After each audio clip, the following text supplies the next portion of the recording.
নমস্কার বন্ধুরা, আজ আপনারা দেখছেন আমার ড্রাগন গাছের ড্রাগন ফলটি কালার এসে গেছে, তাই আজকে ভিডিওটা করছি আপনাদের সঙ্গে শেয়ার করার জন্য।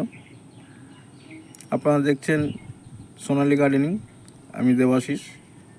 তো আজকে পুঙ্খানুপুঙ্খ পরিচর্যা ড্রাগনের বলবো।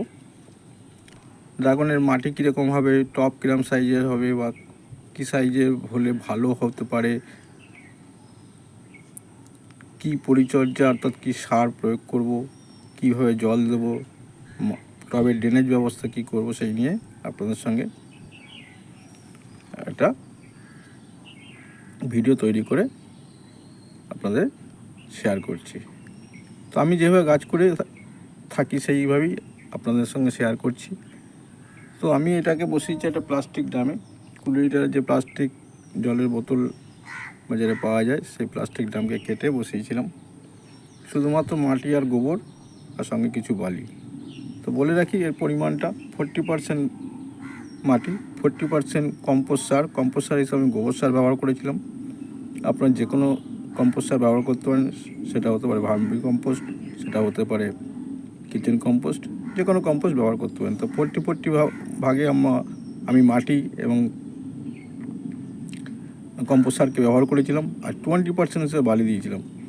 তো যেহেতু এগুলো কাঁটাযুক্ত গাছ, তো এর ড্রেনেজ ব্যবস্থা একদিকে যেমন ঠিক রাখতে হয়, এবং মাটিতে বালির পরিমাণ বেশি থাকলে এ গাছ খুব ভালো হয়। তো ড্রেনেজ ব্যবস্থার জন্য যেমন একদিকে বালি, দ্বিতীয় দিক হচ্ছে এরা মরু অঞ্চলে বলে এরা নুড়ি, কাঁকর, পাথর, বালি এর মধ্যে এ গাছ ভালো হয়ে থাকে। তো বন্ধুরা, এই গাছটির বয়স বছর দেড়েক হবে। আমি আমার একটি মাদার গাছ থেকে অনেকগুলো গাছ করেছি, সামনে দেখা যাচ্ছে। আরও ছোটো ছোটো কয়েকটা করেছি, এটা 4টে এটা নিয়ে। তো এর ফলন এটা প্রথমবারই এলো। গাছটির বয়স ওই 15-16 মাস হবে। তো আমার মাদার গাছটা ওই লকডাউনের সময় বসিয়েছিলাম, তার থেকে এগুলো ডাল কেটে কেটে এতগুলো গাছ করা হয়েছে। তো এই গাছটার আরও ফুল এসেছিলো, তার মধ্যে কয়েকটি ফুল হলুদ হয়ে গিয়ে ঝরে পড়ে গেছে প্রথম বছর, তাই হয়তো সেই ফুলের চাপ নিতে পারেনি। এরপরে দেখা যাচ্ছে নিচের দিকে হয়েছে কয়েকটা ফুল। যাই হোক বন্ধুরা, যেটা বলতে চাইছিলাম যে মাটি, তাহলে আমরা 40% মাটি, 40% কম্পোস্ট সার, 20% বালি দিয়ে মাটিটা তৈরি করা হয়েছে।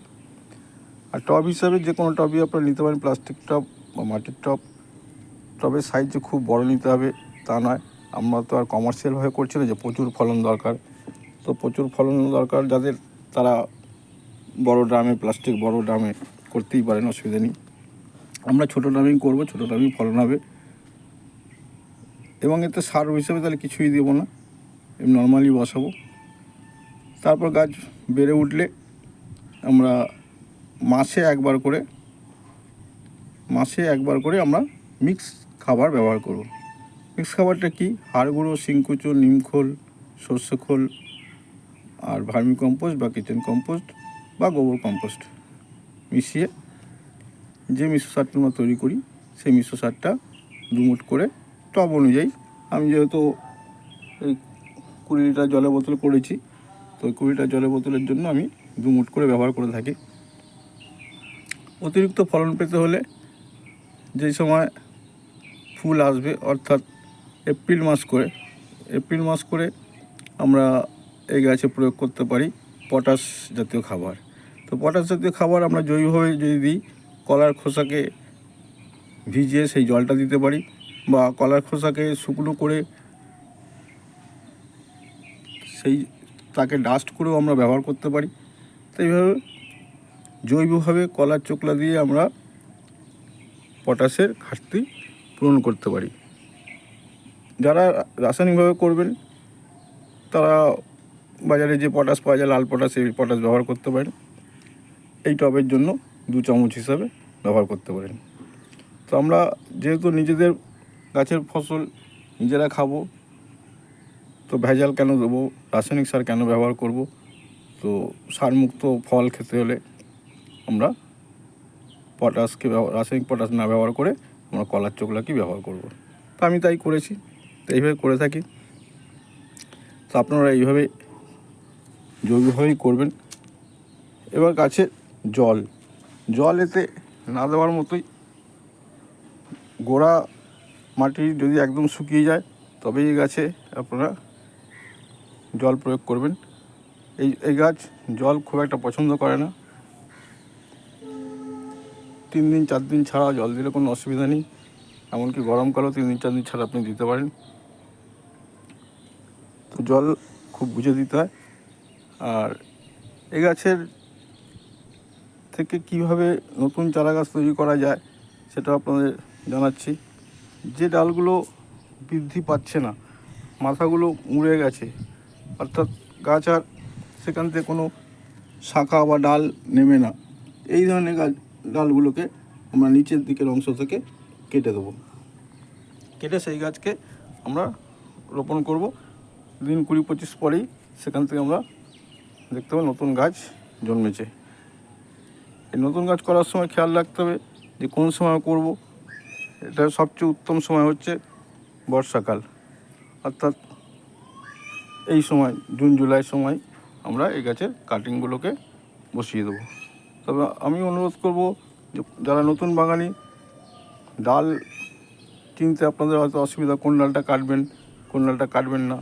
তো সেই জন্য প্রথম বছর আপনাদের অভিজ্ঞতার জন্য বলবো, প্রথম বছর কাটবেন না। প্রথম বছর আপনি ফল নিন, দেখুন গাছটাকে পর্যবেক্ষণ করুন, তারপরে ডাল কাটবেন। এই ডাল নির্বাচন খুবই কঠিন ব্যাপার, তো সবার পক্ষে সম্ভব হয় না। সেই কারণে আমি বলবো প্রথম বছর আপনারা কেউ কাটবেন না।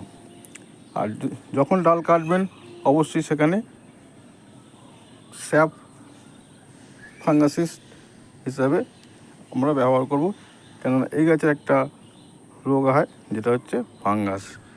তো এই গাছ এমনি খুব একটা কঠিন পরিচর্যা নয়, সহজ পরিচর্যার মাধ্যমে এই গাছে আমরা ফল আনতে পারি এবং খুব শীঘ্রই এ গাছ খুব দ্রুতই এ গাছ বৃদ্ধি পায়।